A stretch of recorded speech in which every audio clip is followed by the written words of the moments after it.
Welcome to this videocast from Australian Community Futures Planning on the State of Australia in 2020. I'm Bronwyn Kelly, the founder of ACFP, and this series covers the facts about the health and well-being of Australia's society, environment, economy and democracy. The issues listed here are among the most important for Australia to solve before 2030. Failure to make substantial progress on these issues in the coming decade will make it harder and far more costly for Australians to arrive safely in 2050 with an acceptable degree of well-being and security. Australian Community Futures Planning is working with Australians to develop a plan to overcome the challenging issues raised in this series. That plan is called Australia Together. This is Australia's first National Community Futures Plan. It is being developed by Australians for Australians and is designed to increase our chances of arriving safely at our preferred future by 2050 or sooner. Factual details and data presented in this series provide the starting points for Australia Together. They pinpoint some of our biggest weaknesses as a nation in 2020. As such, they form the basis for some of the most ambitious targets that Australians can draft into their first National Community Futures Plan. The full set of 7 videocasts on the State of Australia in 2020 covers facts about our nation's health and well-being in 20 critical areas of our society, environment, economy and democracy. This episode comes in 2 parts. Part 1 covers issue 15 on environmental decline. Part 2 covers issue 16 on climate policy failure. You can pause this video at any time to consider the points and statistics provided. For the remaining episodes in the State of Australia in 2020, visit the ACFP website at www.austcfp.com.au.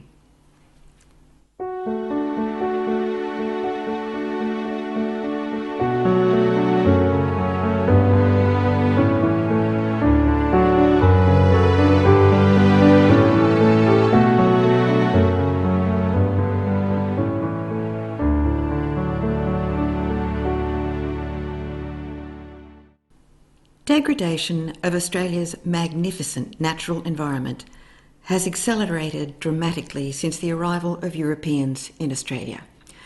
According to the Australian Museum, ecosystems lost in the last 200 years include 75% of rainforests and nearly 50% of all forests, over 60% of coastal wetlands in southern and eastern Australia, nearly 90% of temperate woodlands and mallee, more than 99% of southeastern Australia's temperate lowland grasslands, over 83% of Tasmania's lowland grasslands and grassy woodlands, about 95% of brigalow scrub that originally grew in Queensland, and over 90% of Victoria's grasslands. The main factor in the loss of biodiversity is the increased rate of population growth. This has led to habitat change through land clearing and urbanisation, hunting and exploitation. The introduction of new species is also a threat to Australia's biodiversity. None of this would really come as a surprise to most Australians. But the rate of the decline in our biodiversity is increasing. In the nation's most recent State of the Environment report in 2016, it was reported that most jurisdictions consider the status of threatened species to be poor and the trend to be declining. In 2019, under the Federal Environment Protection and Biodiversity Conservation Act, 463 species of fauna were listed as threatened, 54 fauna species were listed as extinct. 1,336 species of flora were listed as threatened, and 37 flora species were listed as extinct. This, however, is bound to be an underrepresentation of the facts because the federal government does not have a good track record in data collection. The Australian Bureau of Statistics has analysed historical data at least up until 2010 and is gleaned enough to state that Australia has experienced the largest documented decline in biodiversity of any continent over the past 200 years. That's saying something, bearing in mind the United Nations report handed down in 2019, which stated that the global rate of species extinction is already at least tens to hundreds of times higher than the average rate over the past 10 million years and is accelerating. To be the worst among a really bad lot is surely damning. And this is all before the impact of the bushfires in southeastern Australia in 2019 and early 2020. According to peer-reviewed research by Queensland and La Trobe universities, these fires burnt out 97,000 square kilometres of vegetation across southern and eastern Australia, which is considered habitat for 832 species of native vertebrate fauna.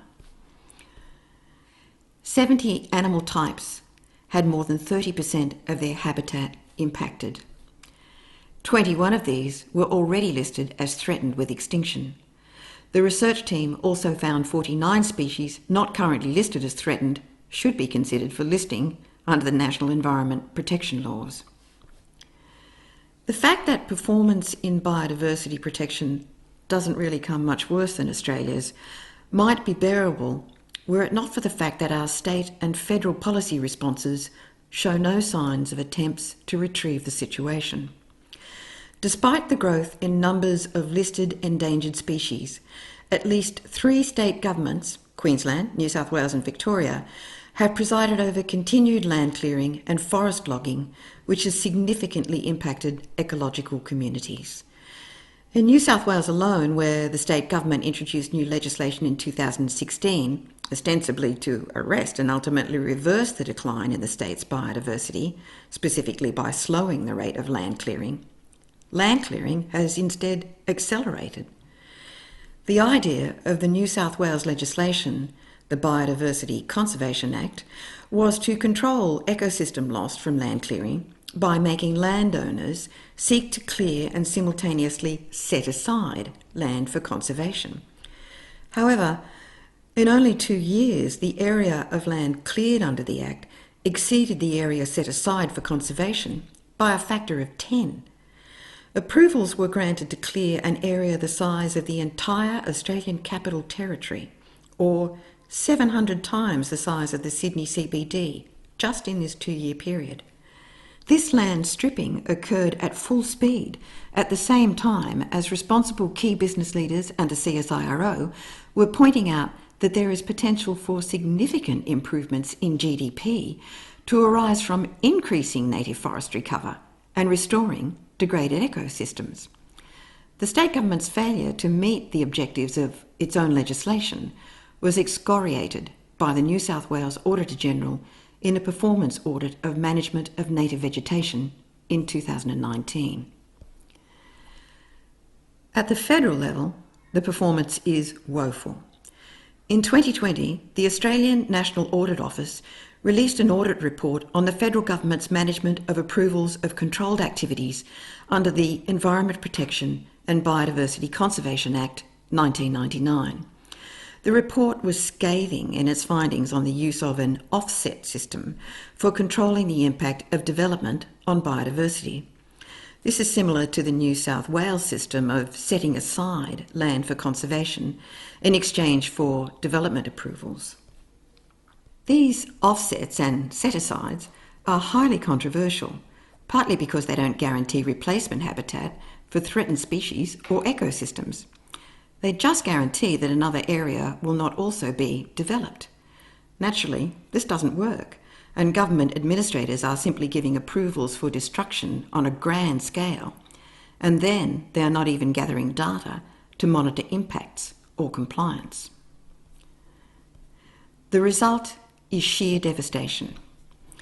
In 2010, the Australian Bureau of Statistics reported that since European settlement, more than a third of Australia's 85 bioregions have at least 30% of their ecosystems threatened.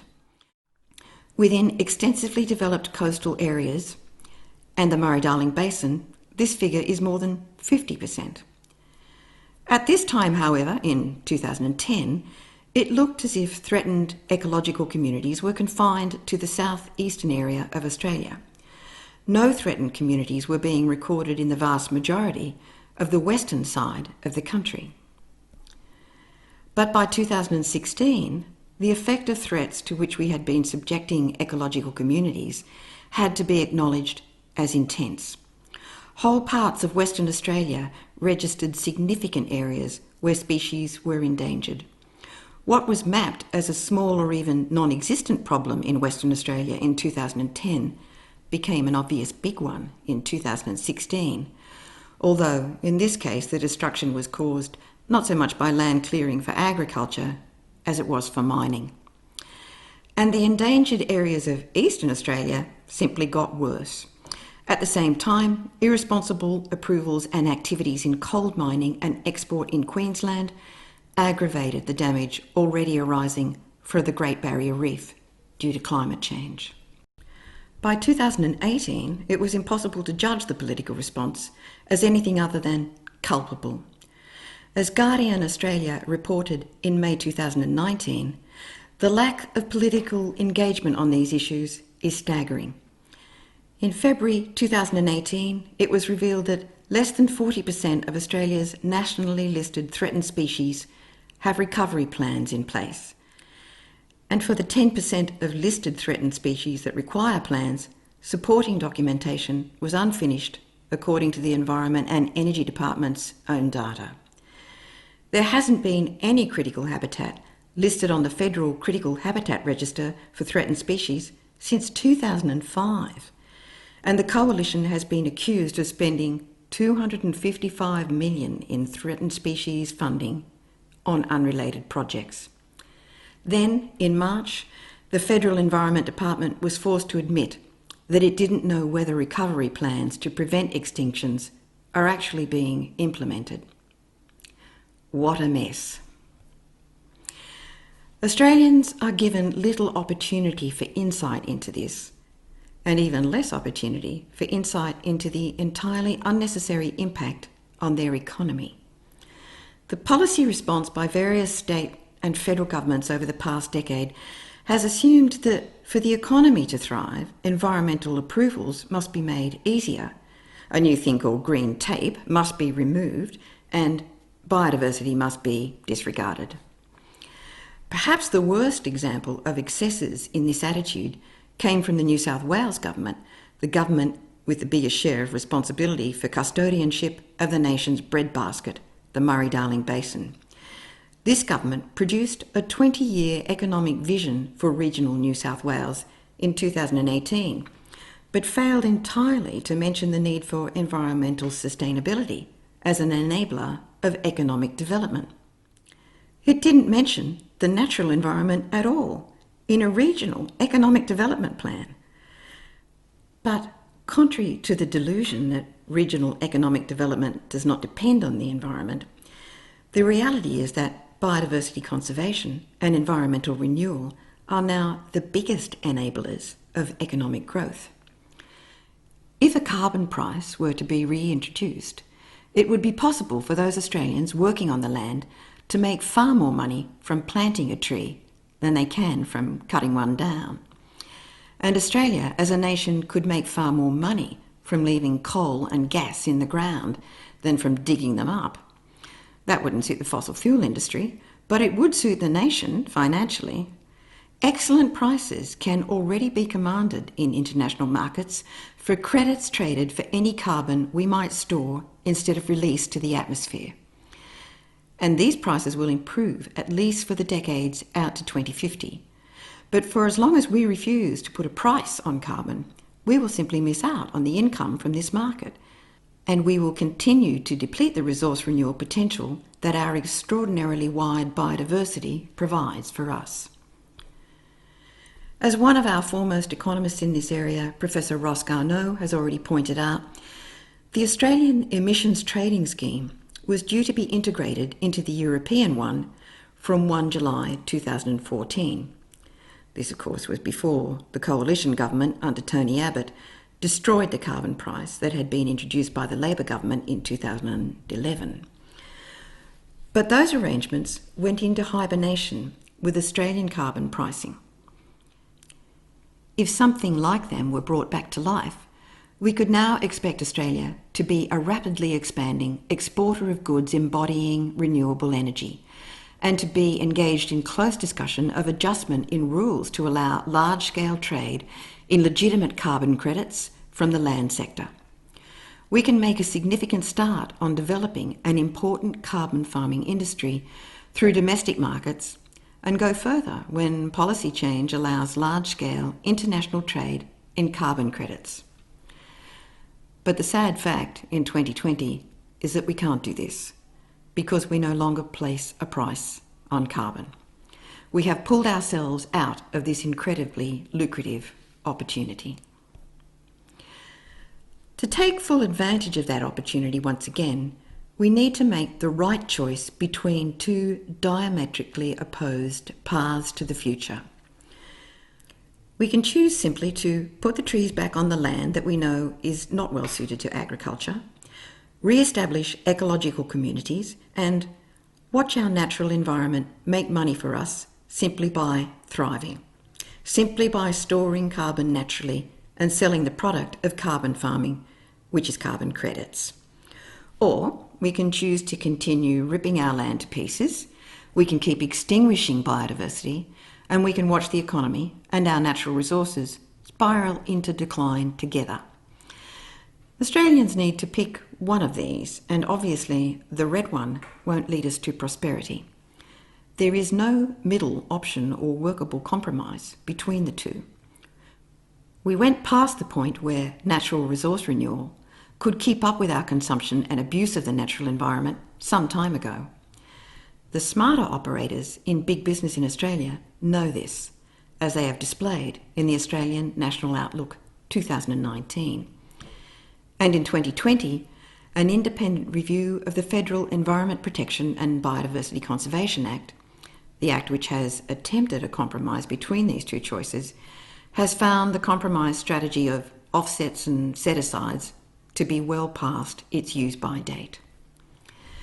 The first lines of the report, chaired by Graham Samuel, former head of the Australian Competition and Consumer Commission, tell it all. Australia's natural environment and iconic places are in an overall state of decline and are under increasing threat. The current environmental trajectory is unsustainable. A compromise between development and conservation may well be the preferred next step by governments, some sort of halfway house. But of course, the offset system that we have under the 1999 Act is the halfway house, and clearly it doesn't work. We have passed the point of workability for that sort of compromise, particularly if there is no truly independent authority capable of ensuring compliance with any standards that may be introduced in revisions of the Act.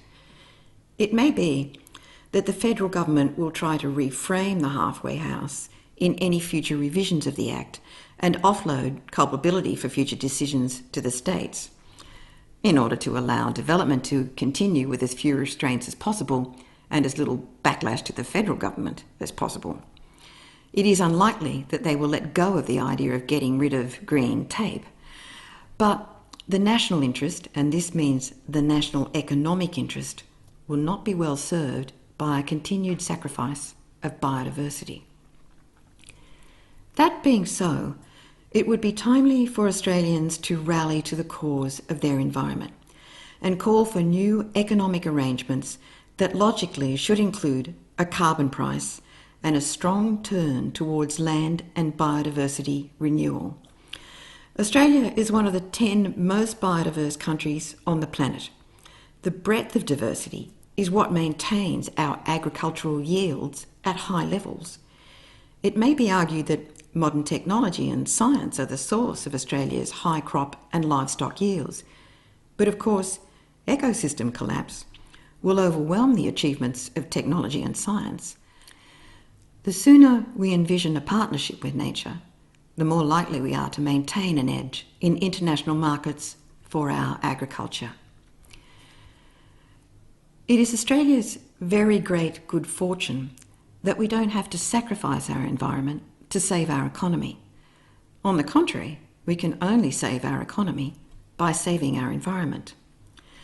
The next episode of this series on the state of Australia in 2020, part 2 of episode 6, is about the most critical thing that we can do to save our environment and thereby save our economy.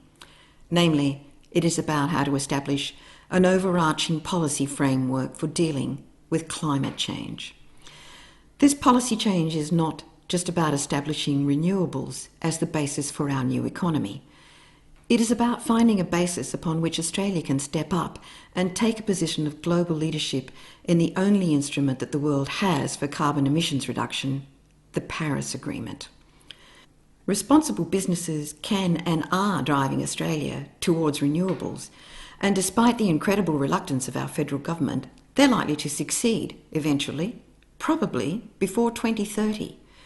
But if our federal government refuses to take a leadership role in global negotiations on emissions reduction, then the efforts of decent businesses to grow Australia as a green energy superpower will be completely overwhelmed by the irresponsible negotiating stance of the federal government in support of fossil fuels and the corporations that benefit from this sort of economy at the nation's expense.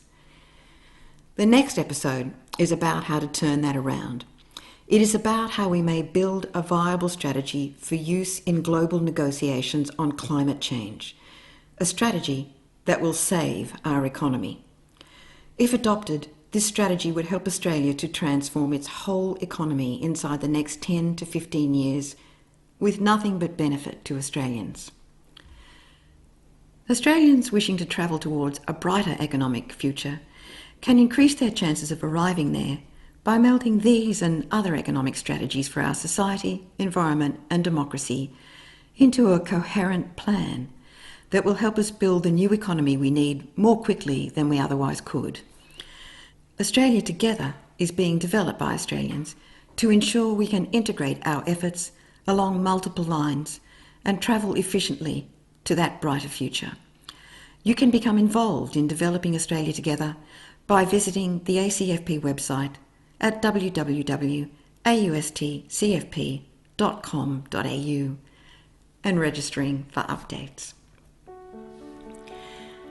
Thanks for watching this episode. For further episodes in this series of the State of Australia, visit ACFP at our website or stay tuned for part 2 of episode 6 on the state of Australia's climate policy. If you like this episode, please click like on the YouTube page and share the episode with your friends and subscribe to this channel.